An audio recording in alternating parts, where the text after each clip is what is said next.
যখন সেই পানিটা সন্তানকে যখন সেই পানিটা পান করে দিল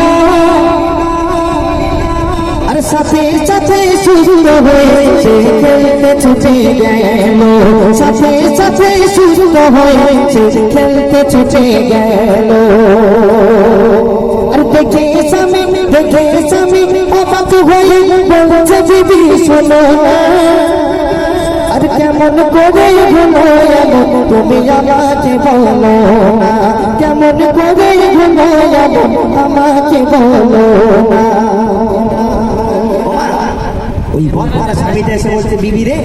তুই কি কোনো মন্ত্র শিখেছিস না কোনো জাদু শিখেছিস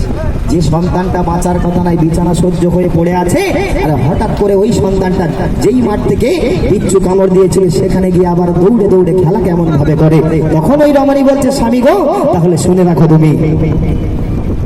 দেখে স্বামী অবাক হয়ে বলছে বিবি শোনো কেমন করে হলো আজ আমাকে বলো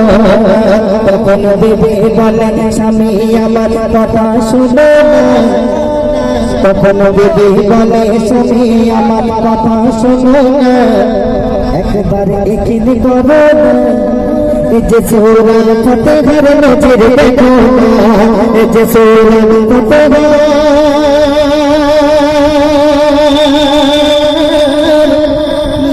দেখো না সন্তানটা সুস্থ হয়ে গেছে সুস্থ হওয়ার পরে স্বামীর যখন ওই বিবিটা সব কথা শোনালেন তখন স্বামী খুশি হওয়ার জায়গায় বউকে ফেলে উদম কেলানো শুরু করেছে বলে আরে তুই একটা হিন্দু রমণী হয়ে ঠাকুর পূজা করিস আর তুই মুসলমানদের কোরআনের আয়াত পড়ে পোলা প্রাণী খাইয়েছিস আমার সন্তানকে আজ থেকে আমি বাঁচিয়ে রাখবো না যখন বউকে নির্মম ভাবে অত্যাচার করলেন সঙ্গে সঙ্গে আমার আল্লাহ কি কারামাত দেখালেন শেষ কথা করে দিচ্ছে শোনো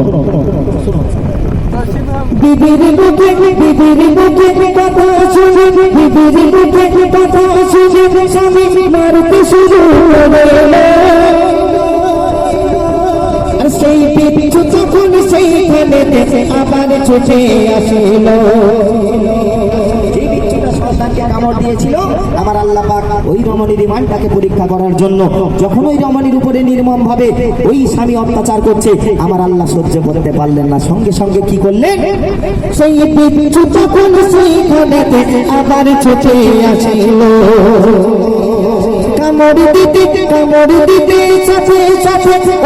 কামড় দিতে সাথে সাথে ওই বেদিন স্বামী মারা যায়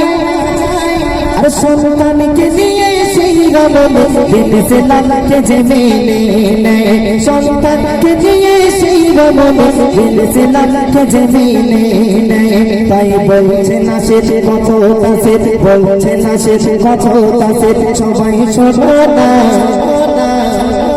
বলছে না সে কত তাসে সবাই শোনো না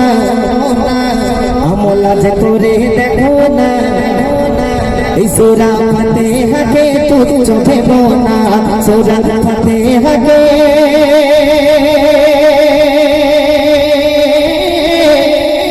তুচ্ছ ভেবো না